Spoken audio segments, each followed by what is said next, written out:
Obese to Beast lost a huge amount of fat so Ellen could give him a free car. Selfish. Thank you for watching. See you next week. After losing an incredible 160 pounds, our next guest...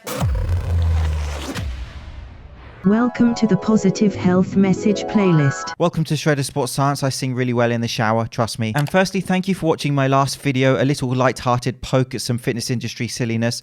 This is not that. This video is intended to project a powerful fitness message, not just going from a state of morbid obesity to a healthier body composition, which is significant in itself, but also having a tough environment from which to make that change, not initially having access to trainers or a gym, for example. And also a fitness journey evolves, and once you reach a healthier state of composition, then finding a training protocol which helps you with that consistency, where you've built a community. Going to my CrossFit gym and seeing my friends there, seeing my brother there, seeing everyone there, it really is like a family. And then to strive for new goals. Now I eat to perform, and I eat to feel good.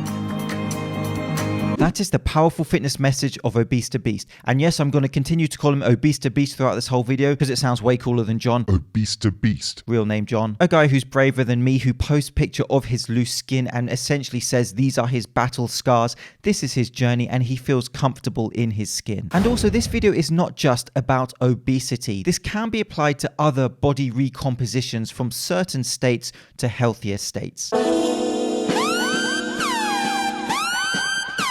Before we begin, CrossFit, that is what we call a hot potato of a topic. And so in this community, there will be people who do not like CrossFit. There will be people who love CrossFit. And there will be valid opinions on both sides. That is expected. Importantly, we have to separate the CrossFit Games from CrossFit. On the thumbnail, I show a CrossFit Games athlete, and then really just the average Joes who are taking part in CrossFit to develop their physical fitness. I think there are certainly valid critiques of certain aspects of CrossFit, but I also think there's some very good things that go on in certain CrossFit protocols. As there are negligent trainers in CrossFit spheres, of course there will be excellent, competent trainers. As there are people who do crazy stuff, there are people who approach CrossFit in a sensible manner. And so I think really we have to view it with that balance and on a spectrum. But regardless where you stand on this debate, I want this video to be transcendent. And yes, that's a big word, which I vaguely understand. And I want us to focus on the underlying messages throughout, where this guy uses CrossFit as his tool to stay consistent. And consistency is, of course, vital in a fitness journey. And so regardless of what training protocol you use, it may be CrossFit. You may never do CrossFit. It may not be CrossFit. It doesn't really matter to the point of this video. It is those underlying messages which can be applied to many different training protocols. And so if you don't know his channel, it's basically the most family-friendly PG channel ever. Basically, he's Disney. He's Derek from Frozen. That sounds right. Didn't watch it. He does, however, upset some people as a former obese person when he discusses that obesity is not healthy in a very polite and respectful way. Obviously, people should get upset about that. However, he does deserve a great amount of criticism for that man bun. My childhood here was it was a little bit rough at the start. My mom she was a drug addict at that time, and me and my siblings were taken away from her when I was 3 years old. And luckily, she got clean after a year, so we were put back with her, which is something that really doesn't happen very much. And so there are several stages to a fitness journey, which is a key point in this video in itself. He didn't initially lose the fat through CrossFit. He did it through dietary changes and also some movement, which of course becomes easier if you are losing fat from a state of morbid obesity. Moving around becomes more accessible. But we dealt with being, a really low-income family. So we were in with government housing, and we tried to find food as cheap as you possibly could to feed as many people. And then the way that we ate, my mom was so busy working all the time that it's not like we sat down and ate dinner together. It was like she would make food, and then you'd go and get the food, right? And so if you wanted seconds or thirds, or in my case fourths, you had to eat fast, and then you got more. And so this issue is a valid contributor to a journey into obesity and other health issues in many cases. Some of the cheaper foods, the ready meals, the ready-to-eat type meals, which are high on calories and not very nutritious. I was probably about 300 pounds when I graduated, around there. I was addicted to soda. I probably drank over. And it's crazy because I didn't even notice it. It's only something that I notice now looking back on it. And so here are some health and lifestyle issues that he struggled with being in a state of obesity. At my heaviest, I weighed 360 pounds.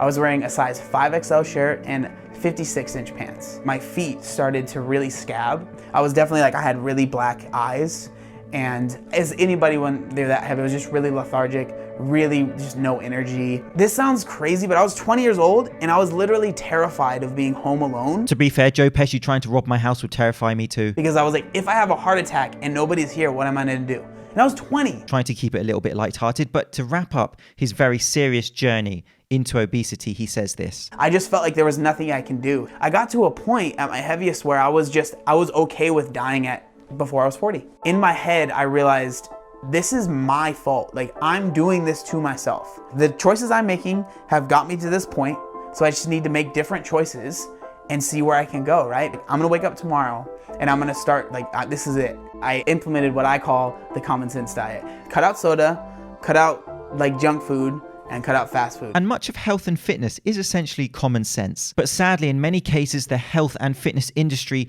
chooses making bunts over common sense information. Sounds kind of simple, but at the time, that was most of my diet. It helped me a lot because at the time when I first started, I had really not much money at all, so I couldn't afford a gym membership, so I wasn't able to go to the gym. And so not having enough money for a gym membership, but focusing on dietary changes. These are the real challenges that are perhaps not commonly projected. Not everyone who wants to make a change can afford a gym membership, can afford certain foods, or has the confidence to go to the gym, for example, or in that case, to afford home equipment. Everyone has their own challenges to face. That is the nuance of health and fitness, and that is something that I essentially project in every video I make. When you're as heavy as I was, if you just make a small change, you'll see a big result. I made that small change, saw a big result, was more motivated to make another change to see more results, and then it just kind of compounded and it was like a domino effect. And to the ulterior motive of his journey, meeting Ellen. So I remember when I first started my YouTube, I told myself I want to make a video about my loose skin to show people that were following me. At this time, I think I had 4,000 subscribers, right? I was just trying to show them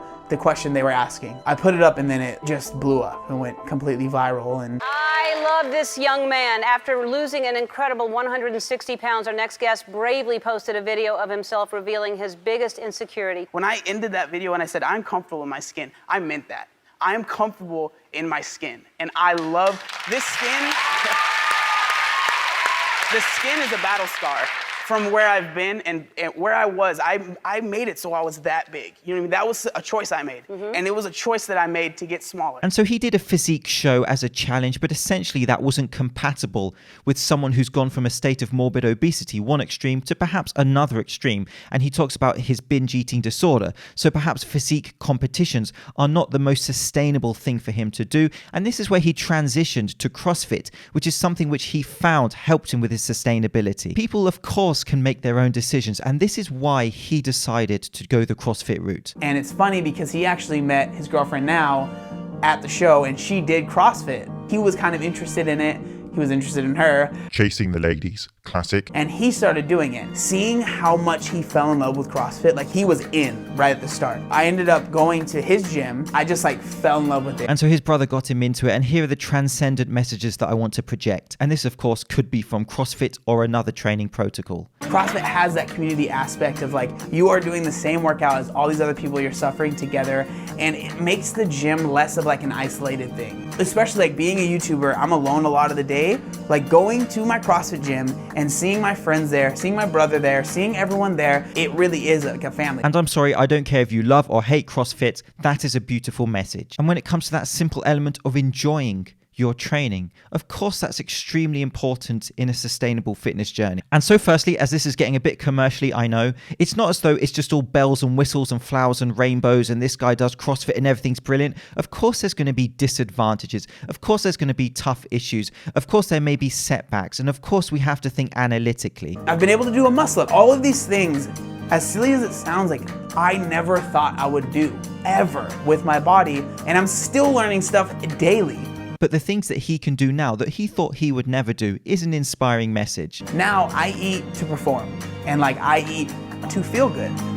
So as a last message, not just being satisfied with where you are, of course appreciating it, never forgetting where you've come from, but also setting new goals to strive towards. And I never want to just use the fact that, well, you used to be 360 pounds, so why aren't you happy where you are? Yeah, I'm happy where I am, but just because I was there doesn't mean I can't go, this way further and try and get as fit as possible.